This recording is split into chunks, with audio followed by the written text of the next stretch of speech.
இன்னைக்குரிய devotion நன்மைக்கு ஏதுவாக நடக்கிறது. ரோமர் 8:28.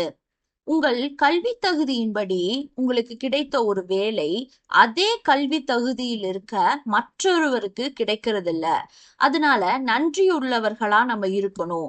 உங்கள் ஜெபம் கேட்கப்பட்டது, ஆனா மற்றவர்களின் ஜெபம் இன்னும் கேட்கப்படாம இருக்கலாம். அதுக்காக நன்றியுள்ளவர்களா இருங்க. நீங்கள் சென்ற சாலையில அநேகர் விபத்தை சந்தித்து மரணம் அடைஞ்சிருக்காங்க. ஆனா அதே சாலையில பயணம் செய்த நீங்கள் விபத்துக்கு தப்பினீர்கள். இன்னைக்கு ஜீவனோடு இருக்கிறீங்க. அதற்காக நன்றியுள்ளவர்களாய் இருங்க. இப்படி நாம் சொல்லிக்கொண்டே போகலாம். ஒரு நாள் ஒரு நபர் தன் கால்களுக்கு ஷூ இல்லையேன்னு முறையிட்டு கொண்டே நடந்து வரான். ஆனா ஒரு மனுஷன் 2 கால்களே இல்லாதிருப்பதை கண்ட அவன் தன் முறையீட்டை நிறுத்திட்டு நன்றி சொல்ல ஆரம்பிக்கிறான். தேவன் நமக்கு தந்தவைகளுக்காகவும் தேவன் நமக்கு தராதவைகளுக்காகவும் நாம் எப்பயுமே நன்றி உள்ளவர்களாய் இருக்கணும். நம்முடைய வேதனைய தேவன் தமது மகிமைக்கென்று எப்படி மாற்றுகிறார் அப்படிங்கிறது நமக்கு தெரியாது. ஆனா மாற்றுகிறார். அது ஒரு ரகசியம். இன்றைய உலகுல அநேகர் மனமுறிவுகளோடு தான் வாழ்ந்துட்டு இருக்காங்க. டிப்ரெஷன், ஸ்ட்ரெஸ்ல. சில பெற்றோர் மாற்றுத்திறனாளிகளான பிள்ளைகளோடு இருக்கிறாங்க. சில பெற்றோர் பிள்ளைகள் இல்லாம இருக்காங்க. ஆனா எல்லாவற்றிலும் தேவன் தம்முடைய மகிமைக்கென்று கிரியை செய்கிறாரு. இயேசுவை பின்பற்றுகிறவர்களாகிய நாம் அவருடைய அன்பை காட்டுவதற்கு மிகுந்த உண்மை உள்ளவர்களா நம்ம இருக்கணும். ஒரு ஆபீஸ்ல வேலை பார்த்த ஒரு நான் கிறிஸ்டியன் ஒரு இளம் பெண் தன் பெற்றோரை தன்னுடைய இளம் வயதிலேயே இழந்து விட்டுறாங்க. அதே ஆபீஸ்ல வேலை பார்க்கிற ஒரு பக்தியுள்ள கிறிஸ்தவ பெண் இருக்காங்க.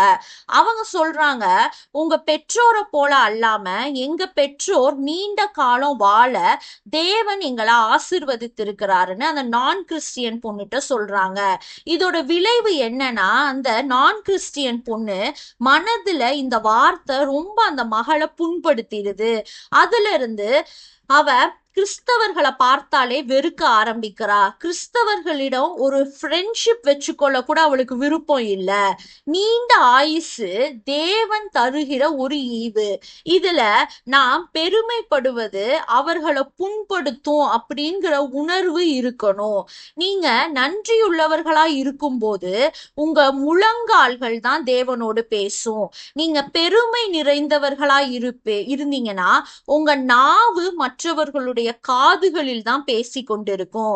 நம்முடைய வாழ்க்கையில நாம் அனுபவிக்கும் வேதனை, இழப்பு, இல்லைன்னா ஒரு அன்பானவங்க இறந்து போயிருக்கலாம். இப்படிப்பட்ட இழப்புகள் எல்லாத்தையுமே தேவன் அறிவார்.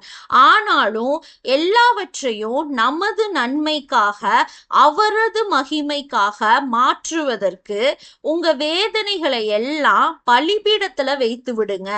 எல்லா வேளைகளிலும் உம்முடைய மேன்மையை நான் பாடுவேன். எல்லா வேளைகளிலும் உம்முடைய அன்பையே பாடுவேன். எல்லா வேதனையிலும் உம்முடைய உண்மையையே பாடுவேன். எல்லா வேளைகளிலும் உம்முடைய அன்பு மாறாதது அப்படின்னு நம்ம பாடி ஒவ்வொருத்தவங்களும் களி கூறுவோம்.